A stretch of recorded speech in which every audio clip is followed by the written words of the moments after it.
생각이 다 난다라는 그런 말이 있습니다.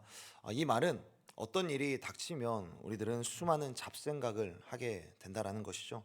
그런데 재미있는 것은 보통 사람들은 원래 하루 평균 5만여 가지의 다양한 생각들을 한다라고 합니다. 그런데 여기에서 더 놀라운 것은 이 5만여 가지의 생각 중에 거의 대부분 어, 많은 사람들이 부정적인 생각들을 많이 한다고 합니다. 싫어. 귀찮아. 필요 없어. 짜증나. 안 돼. 쓸모없어. 속 터져. 성도 여러분은 어떠신가요? 혹시나 우리의 삶 가운데, 우리의 말과 행동들 가운데 이런 부정적인 생각들이 조금 많이 있지는 않은가 우리들을 생각해 보게 됩니다.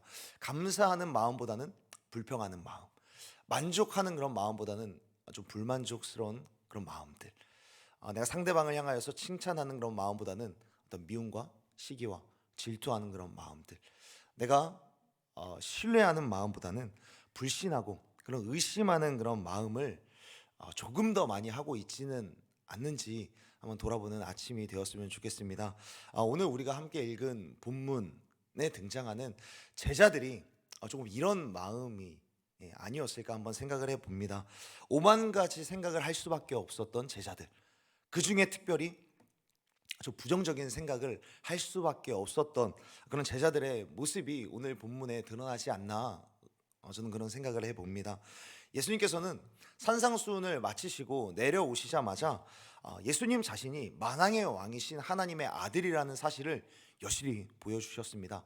나병 환자를 고치시고 중풍병에 걸린 백부장의 하인을 말씀으로만 고치시고 또 열병에 걸려 있는 베드로의 장모를 고치셨는데, 이런 치유의 역사는 단순히 병을 고치시는 것을 넘어서 인간의 모든 문제를 아시고 인간들이 안고 있는 모든 문제를 해결하실 수 있는 하나님이시라는 사실을 선포함으로써 우리의 내적으로나 육신적으로나 실제적인 부분에서 우리의 모든 필요를 아시고 해결하실 수 있는 하나님이다라는 사실을 예수님께서는 산상수훈을 마치시자마자 계속해서 증명해 보이셨습니다.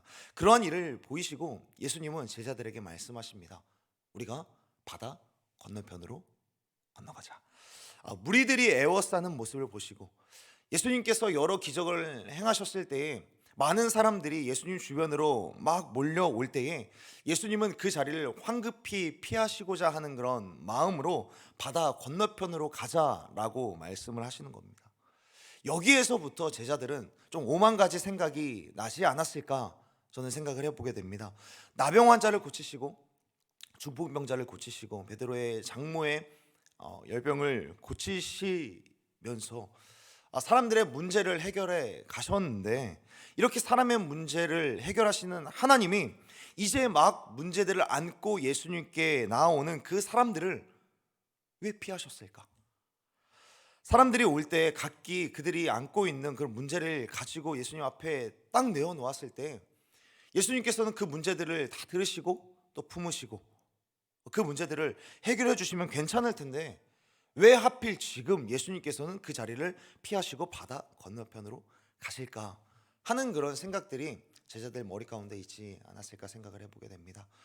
이뿐만 아니라 예수님께서는 가자고 한 목적지는 바다 건너편이었습니다. 16절에 보면 이런 말씀이 있습니다. 날이 저무는 때에 귀신을 쫓아내시고 병든 자들을 고치셨다라고 말씀하고 있습니다. 이 말은 예수님의 사역이 늦은 밤까지 계속해서 지속되었다라는 것을 보여주고 있습니다.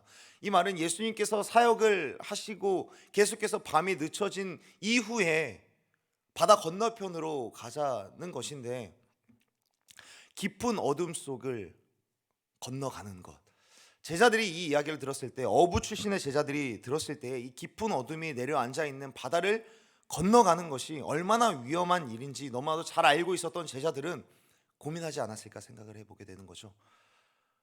오랜 경험들과 예수님의 명령이 충돌하면서 그런 의문이 났을 것입니다.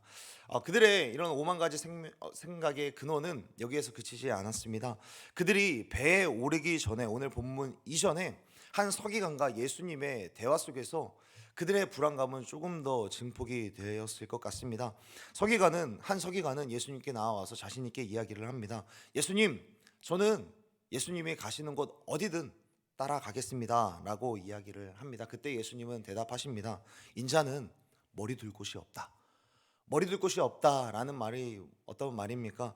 최소한 이 땅에서는 내가 발 붙일 곳이 없고, 최소한 이 땅에서는 내가 한 곳에 정착하여서 어떤 영광스러운 보좌를 만들거나 사람들로부터 어떤 명예와 권력을 얻으면서 한 자리를 차지하면서 그렇게 살아가지 않을 거다. 최소한 이 땅에서 살아가는 동안에는 내가 어떠한 목적지를 두고 그곳에서 부귀영화를 누리며 살아갈 생각이 없다라는 것을 확실하게 못 받고 있는 것입니다. 최소한 이 땅에서만큼은 그저 방랑하며 방황하면서 나그네와 같이 이리저리 돌아다닐 텐데, 한마디로 너가 생각할 만한 그런 안정적인 삶이 주어지지 않을 텐데 그래도 따라올래라고 말씀을 하십니다.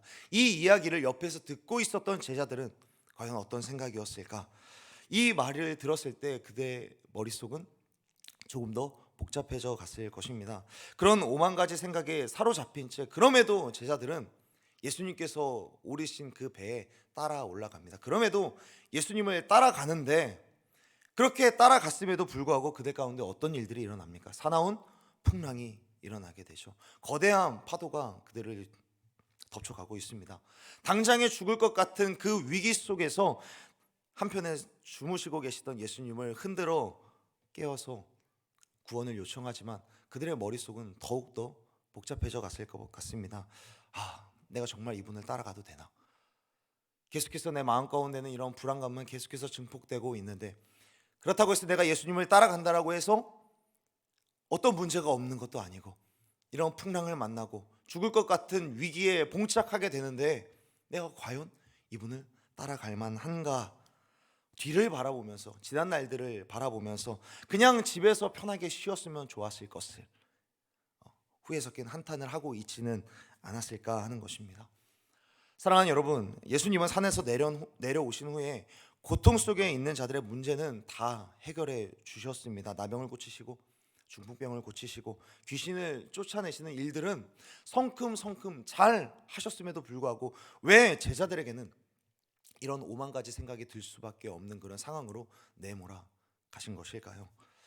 어떤 안정적인 삶에 대한 보장도 없는 불안감만 증폭하는 그런 말들을 하시고, 갑자기 바다를 건너가자라고 하시질 않나, 또 풍랑 속에서 위기를 만나게 하시질 않나. 예수님이 이런 행보를 걸어가신 이유는 무엇일까요? 예수님은 이러한 일련의 과정을 통하여서 제자들에게 직접 경험시켜 주시기를 원하셨습니다. 나는 사람들의 문제뿐만 아니라 제자들, 너희들의 문제까지도, 너희들의 짐까지도 다 해결해 줄 수 있는 하나님이야. 그러니까 걱정하지 말고 나만 따라와 라고 말씀하고 있는 것이죠. 그들에게 직접 겪게 하시기 위해서, 직접 경험케 하시기 위하여서 예수님께서는 굳이 제자들에게 이러한 일들로 몰아가고 있다는 것이죠. 사랑하는 여러분, 이전에 본문들을 계속해서 한번 생각해 보십시오. 나병 환자를 고치시고 기적을 행하신 장면들은 제자들이 분명히 보긴 보았습니다. 분명히 눈앞에서 보았습니다. 그러나 우리들이 생각할 만한 것은 간접적으로 경험한 것이지 제자들이 직접적으로 경험한 것은 아니라는 것입니다. 아무리 가까웠던 베드로의 장모의 열병을 고치시는 그런 장면도 베드로 본인이 치유가 된 것이 아니라 베드로의 장모가 치유가 된 것입니다. 모두 제자들과 한 다리 건너서 일어난 일들을 제자들은 목격했다라는 것이죠. 그런데 오늘 풍랑을 만나게 된 이 사건은 누가 겪은 이야기입니까? 제자들이 직접 겪고 있습니다. 제자들에게 직접적으로 닥친 위기였고, 제자들이 죽을 뻔한 사건이었고, 제자들에게 닥친 문제였습니다. 이때 그들은 자신에게 닥쳐온 이 문제를 안고 예수님께로 나아갑니다. 그리고 예수님을 흔들어 깨우죠. 제자들이 안고 있는 그 문제를 가지고 나와서 예수님, 우리가 죽게 생겼습니다. 우리를 이곳에서 건져주십시오. 구원해 주십시오.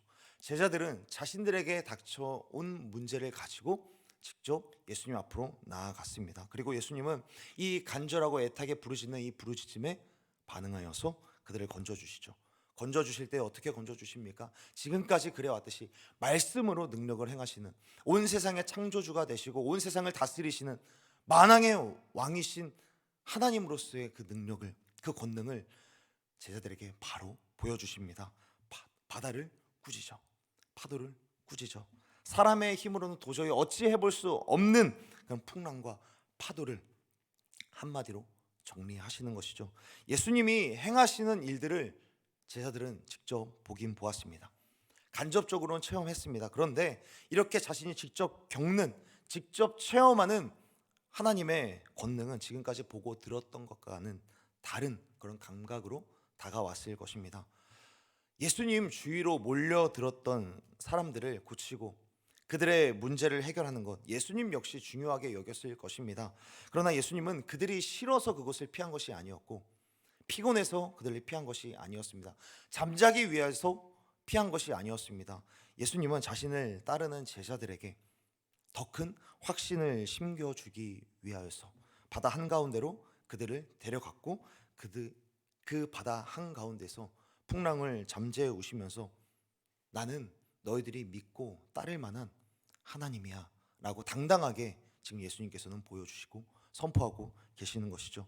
더 이상 오만 가지 잡생각에 흔들리지 말고 이런 나를 견실하고 확신에 차서 따라와 라고 예수님께서는 바다 한가운데서 제자들에게 직접 하나님으로서의 권위를 보여주고 계시는 것입니다.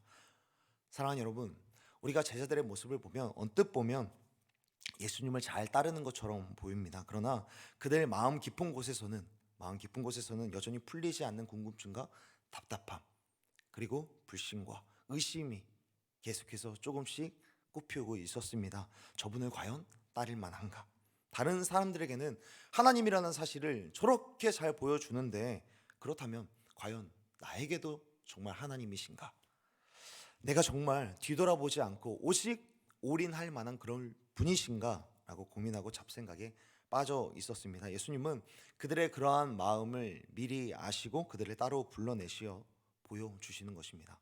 너희들이 직접 본 내 기적, 내 손길, 내 역사 너희들에게도 몸소 보여줄게. 제자들은 현장에서 자신들도 경험하게 된 것이죠. 온 세상의 창조주이신 하나님, 온 세상을 다스리시는 하나님, 만유의 주이시고 만왕의 왕이신 예수님을 경험했습니다. 사랑하는 여러분, 그러므로 하나님의 자녀로 살아가는 것, 하나님의 제자로 살아가는 것, 그리스도의 제자로 살아간다는 것은 우리 가운데 영광스러운 일인 줄로 믿습니다. 온 세상의 창조주이시고 온 세상을 다스리시는 그 하나님이 나를 자녀 삼아 주셔서 지금도 우리를 하나님의 하나님 되심을 보여줄 수 있는, 직접 경험할 수 있는 그 현장으로 우리를 데려가시고 우리에게 깨닫게 하시고 가르쳐 주신다라는 그런 사실을 믿고 그것에서 언제나 오만 가지 잡생각에 빠져들지 않고 예수님만을 따라서 걸어갈 수 있는 저와 여러분이 되었으면 좋겠습니다. 그런 풍랑을 잠재우고 사람의 힘으로 어찌할 수 없는 귀신을 통제하는 그 예수님이 나의 스승이 되신다라는 것, 그분의 밑에서 그분의 숨결을 느끼고 그분의 손길을 느끼고 그분과 함께 걸어가는 것이 우리 가운데 가장 즐거운 일이라는 사실을 우리가 꼭 기억하고 살아가는 저와 여러분이 되었으면 좋겠습니다. 사랑하는 여러분, 혹시나 주님을 따라가는 것, 예수님의 제자로 살아가는 것에 대하여서 혹여나 오만 가지 부정적인 생각이 들고 우리 안에 사탄이 계속해서 올려놓는 의심의 나뭇가지가 계속해서 놓여지고 있다면 그것을 허용치 말고 털어내고 우리 안에 예수님을 향한 믿음이 확실하게 새겨져서 흔들리지 않는 견실한 믿음으로 예수님만을 온전히 따라갈 수 있는 저와 여러분이 되었으면 좋겠습니다. 이번 한 주를 살아가면서 만나는 여러 가지 삶의 파도 속에서 하나님의 살아계심과 하나님의 권능을 몸소 체험함으로 하나님만을 굳건히 따라갈 수 있는 저와 여러분이 되었으면 좋겠습니다. 그러니 이번 한 주도 살아가는 동안에 오늘도 나를 따라오라, 나를 믿으라 초청하시는 그 하나님을 향하여서 온전하고 순전한 믿음으로 주님만을 따라가는 저와 여러분이 되기를 간절히 소원하고 축복합니다. 기도하겠습니다.